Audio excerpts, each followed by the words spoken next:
Success the school के जिम्मेदारान की जानिब से लड़कियों की मेयारी तालीम और दीनी माहौल में तरबियत के लिए टोली चौकी और पुरानी हवेली ब्रांच में लड़कियों के लिए एक्सक्लूसिव स्कूल का क़याम अमल में लाया गया है। तो जल्दी करें, सही वक्त पर दुरुस्त फैसला लें और अपनी शहजादियों की तालीम के लिए सक्सेस द स्कूल का इंतखाब करें।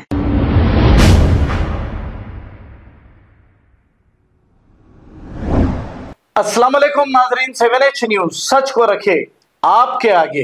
नाजरीन, ये एक वायरल वीडियो है और इस वायरल वीडियो में चंद शरपसंद अनासिर भगवा कपड़े पहने हैं और दुकानदारों को ये कहते हुए जा रहे हैं कि अगर कोई भी मुसलमान हिंदू भाई की दुकान में काम करता है तो उसे फौरी निकाल देना चाहिए, वरना हम उसे फिर 2 दिन में अगर नहीं निकालोगे तो हम क्या जवाब देंगे। ये आतंकवादी ये भी कह रहा है। अब इस जुलूस में पुलिस ओहदेदार भी है। मैं ये पूछना चाहूंगा, मोदी जी 2014 से हमारे मुल्क को आपने क्या कर दिया है। हिंदुस्तान को अमन भाईचारगी का मुल्क कहा जाता था, लेकिन 2014 से जब से बीजेपी हुकूमत आई है, फिरका परस्त ऐसे जुलूस और रैलियों की शक्ल में नफरत बांटते फिर रहे हैं। तो हम यही पूछेंगे मोदी जी से, ये मुल्क को आपने क्या बना दिया, आपने मुल्क को क्या तरक्की दी सिवाय नफरत और हिंदू मुस्लिम भाइयों में नफरत पैदा करने के दूसरा और कोई काम नहीं किया। मस्जिद और मंदिर की सियासत तुम्हें 2 बार प्राइम मिनिस्टर बना दी, लेकिन यही सोच रहे होंगे कि तीसरी बार भी मंदिर की सियासत से फिर जीत जाएंगे।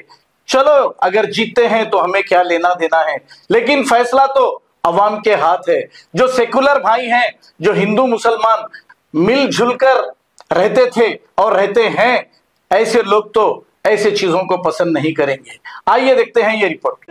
दुकानदार साथी है वो ध्यान देकर के सुन ले, अगर उनकी दुकान में कोई भी बाहरी मुसलमान काम करता है तुरंत उनको अपने दुकानों से निकाल दे, सिर्फ 2 दिन का समय। अगर उसके बाद किसी दुकानदार ने किसी मुसलमान को अपनी दुकान पे रखा, उसके दुकान के बाहर उसके बहिष्कार का पोस्टर हम लगाने का काम करेंगे और उसको कौम का गद्दार घोषित करेंगे। ये बात आप सोच लेना।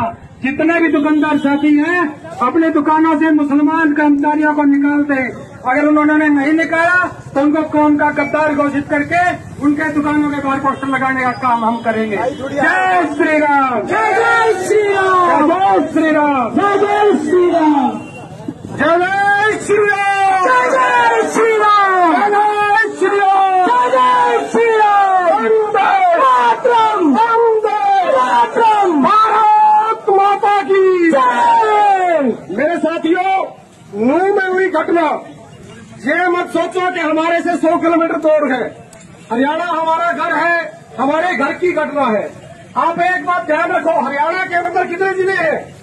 22 जिले, और 22 जिले में मात्र 1 जिला उन मुसलमानों का, उन कुत्तों का, जहां हमारी यात्रा पर हमला हुआ, और हमारे 21 जिले जहां पर किसी प्रकार का उनकी किसी यात्रा पर कोई हमला नहीं किया जाता।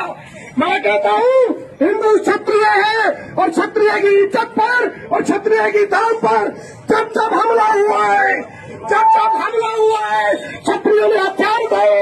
जब ये क्षत्रिय हथियार उठाएगा कोई भी बाकी नहीं रह जाएगा।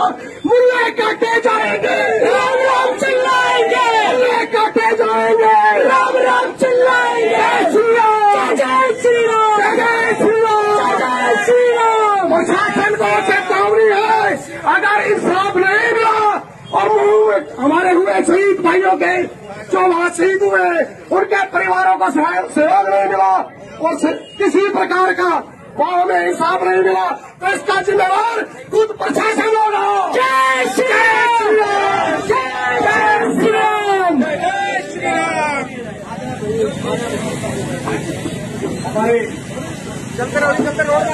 ये जिस तरह से मेवात के अंदर हुआ है बहुत ही निंदनीय है और हम सरकार से ये कहना चाहते हैं, इन दोषियों को कड़ी से कड़ी सजा दी जाए। पूरे हिंदू समाज को अपने ऊपर इस बात को लेने के लिए मजबूर न करे। हमारी इज्जत से वो हरियाणा के जितने भी बाकी जिले हैं उनकी यात्राएं बड़ी आराम से निकलती हैं। हमारी एक जिले में यात्रा निकली और भी लोगों ने घात लगाकर हमला किया। और सबसे बड़ी बात मैं प्रशासन से ये जानना चाहता हूँ, पूरा हिंदू समाज जानना चाहता है, कहीं पे अगर 100 लोग भी इकट्ठे होते हैं प्रशासन में काफी इज्जत आ जाती है। पीछे पुलिस प्रशासन का है यहाँ पर कई दिनों से साबित कर रही थी। और हमारे गृह मंत्री का ये कहना है ये शादी को सोच समझ के रणनीति बनाई गई है प्रशासन की, यहाँ के प्रशासन की। इनको कहा कि प्रशासन क्या होगा, अलग में था या होगा, पूरा हिंदू समाज जानना चाहता है। खबर है शहर की, खबर है गाँव की, खबर है सारी दुनिया की। 7H न्यूज पसंद आए तो लाइक कीजिए, शेयर कीजिए और सब्सक्राइब करना ना भूलें। 7H news.